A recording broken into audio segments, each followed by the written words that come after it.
السلام علیکم. آئی سیٹ کے پلیٹ فارم سے میں مبشر شہزاد ہوں اور میرے ساتھ ڈاکٹر عامر ایوب صاحب. آج ٹریک ٹو پاکستان کے اوپر ہم سیریز شروع کر رہے ہیں جو کہ ٹوٹلی ہماری فلاسفیز کے پیچھے ہے کہ for the well wishers of our aspirants. چلیں سر مجھے یہ بتائیں کہ جو ٹریک ٹو پاکستان کتاب ہے اس کے رائٹر کون ہے اور یہ کتاب سر ایف پی ایس سی نے کیوں ریکمینڈ کی؟ سر جہاں تک تعلق ہے ٹریک ٹو پاکستان کتاب کا تو یہ ایک ایف پی ایس سی اور پی پی ایس سی ریکمینڈڈ کتاب ہے. پی پی ایس سی کے اندر پاکستان اسٹڈیز کے لیے اور سی ایس ایس کے اندر پاکستان افیئرس کے لیے. اچھا یہ کتاب ریکمینڈڈ کرنے کا ایک تو مقصد یہ ہے کہ یہ آپ کو اسٹیٹ نیریٹو کے اندر امبیڈڈ کنٹینٹ دیتی ہے جو کہ بڑا امپورٹنٹ ہوتا ہے کیونکہ یہ آپ کو پتا ہے کچھ ایونٹس ہیں وہ بڑے کنٹروورشل ہیں کہ جہاں پہ عام طور پہ یہ ایک کنسرن ہوتا ہے اسٹوڈنٹس کا کہ کہیں وہ اینٹی اسٹیٹ نیریٹو کی طرف نہ چلے جائیں یا کوئی اینٹی اسٹیٹ انفارمیشن کی طرف جو نہ ریزورٹ کر جائیں. تو اس کے لیے اس کے اندر جو بھی انفارمیشن دی گئی ہے that is very much embedded in the state narrative.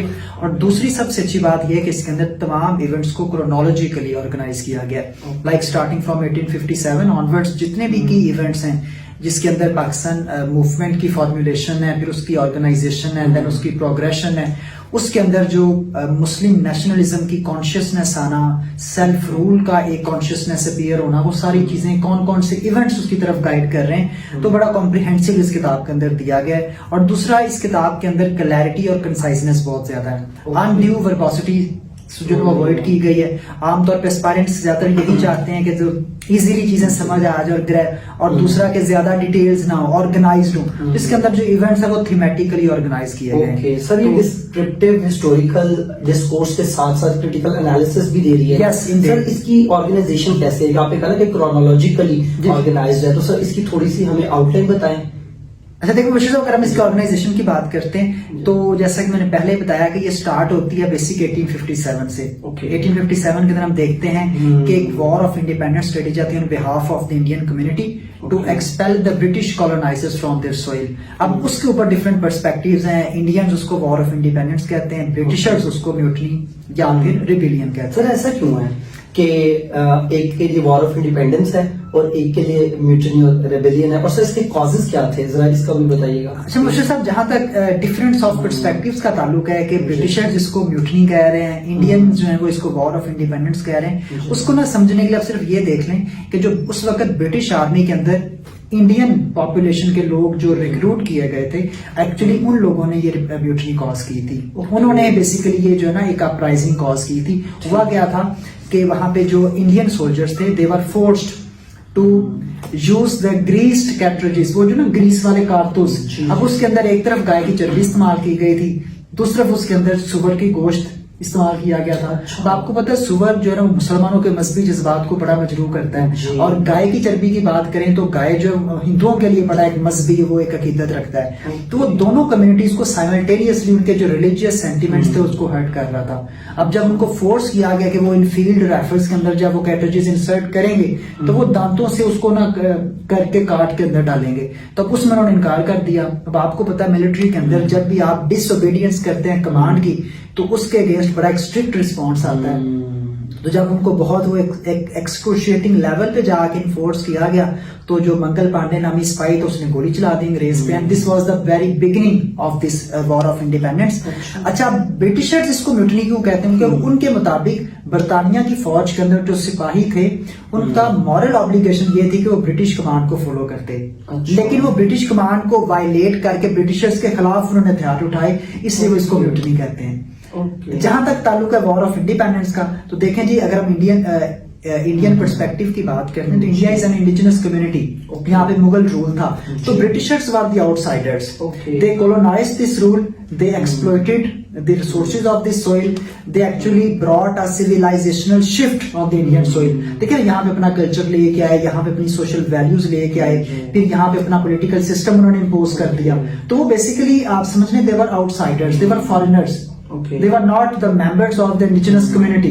تو پھر فارینرز کو یہاں سے ایکسپیل کرنے کے لیے جو ایک آرمڈ اسٹرگل لانچ کی گئی اکارڈنگ ٹو انڈین پرسپیکٹو ہم اس کو وار آف انڈیپینڈنس کہتے ہیں. آپ ایسے ہی دیکھ لیں کہ جب برٹشرز نے امریکہ کو کولونائز کیا تھا تو 1776 میں جب نیٹو امریکنز نے ان کو ایکسپیل کرنے کے لیے ایک آرگنائزڈ اسٹرگل اسٹارٹ کی تو ہم اس کو کیا کہتے ہیں American war of independence. American war of independence ہم اس کو میوٹنی نہیں کہتے. بالکل یہ